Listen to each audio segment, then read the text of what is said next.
on camera. Are you on too? I'm on too. We're on together. Yeah, no, that's what we're doing. So, hi, James. How are you? How you doing? Hey, good to be here. I wanted to do this interview, but you didn't want to, right? Yeah, I got a little nervous about it. Being on the World Wide Web. Yeah. Do I look at the camera or do I look at you? I'm not sure. You can do whatever you want to do. Okay. So, anyway, I just wanted to do this interview so people can get a little bit of your story. Here's my story.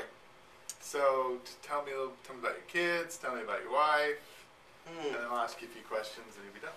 Okay. I'll tell you about my wife first. Her name is Elizabeth. Wonderful gal. Met when I was 35 and she was 28.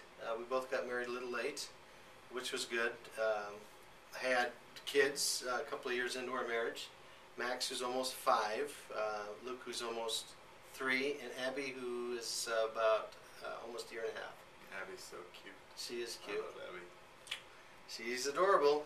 So, just tell me a little bit about how you came to Christ, and then how you ended up in Tucson, and then how you ended up here at the village. Okay. I was converted to the Christian faith when I was 25.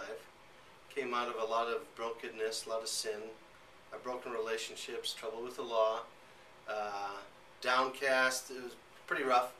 And the Lord, I think, was first spoke to me when I was in a Catholic Bible study through a Catholic priest who was reading a homily. And I remember hearing that and just really being gripped by the truth of Scripture. And after that, it just got a lot deeper. And I felt really compelled and moved by the Spirit of God, and found myself exploring the Christian faith, and wound up listening to a number of radio programs, and was exposed to the Reformed tradition, Reformed perspective, and just grew quite a bit from that whole experience. Had a really radical transformation, and felt right at that point that I was called to ministry. And waited a number of years, and through the generous help of some friends, I was able to go to school, just about fully funded, and went to Reformed Bible College and studied in Jerusalem for 4 months. Went to seminary and came down to Tucson to serve a church. And I was exposed to the village right away. Loved the village, loved you guys. It's the first time I've ever told you that. That's right on camera. Now I have. Ever.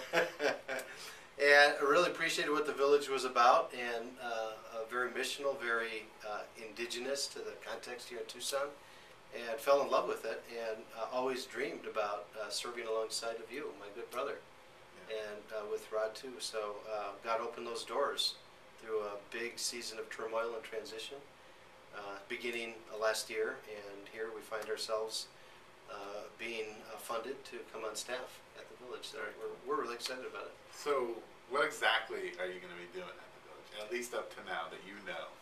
Like, what are some of the things you'll be doing in the next 6 months or so, probably? From this point on? Yeah. Kind of. We've got a lot of campus renovation going to help support the vision and the mission of the village, and I'll be instrumental in coordinating teams and making sure all of that gets done in the way it should be done. I'll be continuing to preach, I hope. Okay, and then do some teaching, and I love discipling people, sitting one-on-one, getting to know people, asking deeply into their lives, things like that. So that's what I see the next 6 months looking like. Very cool. And if you could just look into the future and see the village like 3 years from now, if you're still around, what do you see happening? Like, what is your dream for the village to be look like? It's a good question. I see us continuing to grow. We're right now having trouble finding space for things to happen, and so that's been exciting to see the kind of numerical growth that's occurring. But also, you look at the quality of growth that's taking place deeply in people's lives. I long to see both of those things continue to happen, but also, I long to see multiple services happen. Different worship experiences, a couple on Sunday evening, Sunday morning, maybe Saturday. I dream about having different venues around the city of Tucson that are similar in the sense of sharing the same vision and values as the village, but being in a different location, engaging different sorts of people in different contexts. And I see that stuff happening. I long for that to happen. Yeah, very So, cool. Yeah. Awesome. Well, I'm so glad you're with us, James. Well, hey, Let's glad go eat. to be on board.